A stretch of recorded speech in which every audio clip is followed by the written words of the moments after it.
የንግግር ክህሎታችሁን ለማሳደግ እነዚህን መንገዶች ተጠቀሙ። ሰላማችሁ ይብዛ። ይህ ሜሎር ሚዲያ ነው። የሜሎር ሚዲያ ቤተሰብ ካልሆናችሁ ቤተሰብ እንድትሆኑ ሰብስክራይብ፣ ላይክ እንዲሁም ሼር በማድረግ ወደ ሀሳቡ እንሂድ። አንደኛ፣ ሰዎች እንዲናገሩ ቅድሚያ ስጡ። ጥሩ አድማጭ ሁኑ። በራስ የመተማመን እና ጠንካራ ስብዕና የላችሁም ወይም ደግሞ ፈሪ ናችሁ ማለት አይደለም። መጀመሪያ እንዲናገር የፈቀድክለት ሰው የበለጠ እንዳከበርከው እንዲሰማው ታደርጋለህ። ስለዚህ የዛን ሰው ስሜት ለማየት ቀላሉ መንገድ ነው። ሁለተኛ፣ በንግግር ወቅት ወይም ከአንድ ሰው ጋር ከመገናኘታችሁ በፊት ስልካችሁን አትጠቀሙ። ምንም እንኳን ሰው እስኪመጣ ድረስ ስልክ እየነካካችሁ ወይም በንግግር ወቅት ስልክ እየተጠቀማችሁ ሰውን ማውራት የተለመደ ነገር ሆኗል። በስልካችሁ ላይ ጊዜ ማሳለፍ ልትወዱ ትችላላችሁ። ነገር ግን በእጅ የሚያዙ መሳሪያዎች ስሜታችንን እና በራስ መተማመን ይቀንሳሉ። አስፈላጊ ስብሰባ ወይም ቀን ካላችሁ ከስብሰባው ጥቂት ሰዓት በፊት በእጅ የሚያዙ መሳሪያዎችን ወይም ስልካችሁን ባትጠቀሙ ይመረጣል። ሶስተኛ፣ ስትናገሩ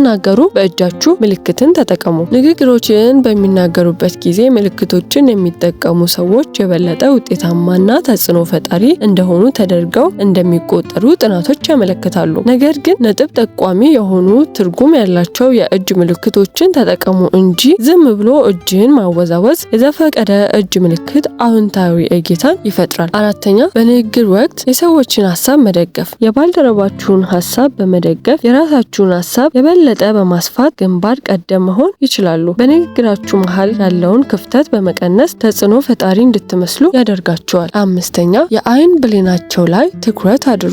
የአይን ብሌናቸው ይጠባል፣ ይሰፋል። ይህ ሂደት ደግሞ ልትቆጣጠሩትና ልታስተካክሉት የማትችሉት ነገር ነው። በአጠቃላይ ከሰዎች ጋር በንግግር ወቅት የአይን ብሌናቸውን አስተውሉ። የአይን ብሌናቸው ከሰፋ ይህ ማለት በምትናገሩት ንግግር ደስተኛ ሆነዋል። በተቃራኒው ከጠበበ ግን ሀሳባችሁን አልተቀበሉምና ጉዳዩን ለመለወጥ ጊዜው ይሆናል። ስድስተኛ፣ እጃችሁን በትከሻቸው ላይ አድርጋችሁ በፈገግታ ትከሻቸውን ነቅንቋቸው። ስትዳስሷቸው ሀሳባችሁን የበለጠ እንዲቀበሉ ያደርጋቸዋል። ጥናቶችም እንደሚያመለክቱት ከሆነ ትከሻቸውን የሚነኩ ሰዎች የሚሰጡት ምላሽ የደስታና የአክብሮት እንደሆነ ተጠቁሟል። ሰባተኛ፣ ጭንቅላታችንን መነቅነቅ። በአዎንታዊ መልኩ ጭንቅላትን መነቅነቅ በተለይም በሰላምታ በስምምነት ወቅት ወይም በመረዳት ጊዜ በተጨማሪው ለአንድ ሰው ምልክትን መስጠት ሊሆን ይችላል። አንድ ሰው ለሶስት ሰዎች ንግግር እያቀረበ ቢሆንና ትኩረትን ለመሳብ ማድረግ ያለባችሁ ጭንቅላታችሁን መነቅነቅ ነው። የዛ ሰው ትኩረት በእናንተ ላይ ይሆናል። ጭንቅላትን መነቅነቅ ወደ ሰው የሚጋባ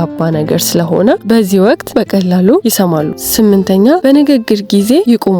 በተለይ በወንበሮች ላይ ለተቀመጡ ብዛት ባላቸው ሰዎች ፊት ስትሆኑ መቆም የበለጠ ቆራጥና የበላይነት ያጎናጽፋቸዋል። ዘጠነኛ፣ እንቅስቃሴያቸውን ይቅዱ። የሌሎችን ሰዎች እንቅስቃሴ ማንጸባረቅ ለነሱ በጣም ይማርካቸዋል። በተለይም ለነሱ በጣም ወዳጅ እንድትመስሉ ያደርጋቸዋል። በአጭር ሰዓት ንግግር ውስጥ እንደነዚህ አይነት እንቅስቃሴዎች በቀላሉ እንድትታመኑና እንድትግባቡ ያደርጋቸዋል። አስረኛ፣ የአይን ግንኙነት ይፍጠሩ። የሰዎችን አይን መመልከት ብቻ ሀሳባቸውን ወደ እናንተ እንዲያደርጉ ቀላል መንገድ ነው። የአይን ግንኙነትን ማቆየት ሀሳባችሁን በአትኩሮትና በጠንካራ መልኩ ለማስተላለፍ ልትጠቀሙበት የምትችሉት ጠቃሚ ዘዴ ነው። 11ኛ፣ የግንባርን መጨማደድ ተመልከቱ። አንድ ሰው የግንባሩን ቆዳ ከፍ ሲያደርግ ወይም ቅንድቡን ወደ ላይ ከፍ ሲያደርግ በሀሳባችሁ ለመስማማት ወይም ለመረዳት ዝግጁ የሆነ ሰው ባህሪ ነው። 12ኛ፣ የተረጋጋችሁና በጥልቀት ሀሳባችሁን የምትገልጹ ሁኑ። ንግግራችሁ ተአማኒ እንዲሆንና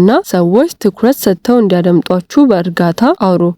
ጥድፍ አትበሉ። ሀሳባችሁን በስርዓትና በግልጽነት ይረዷችኋል። አመሰግናለሁ።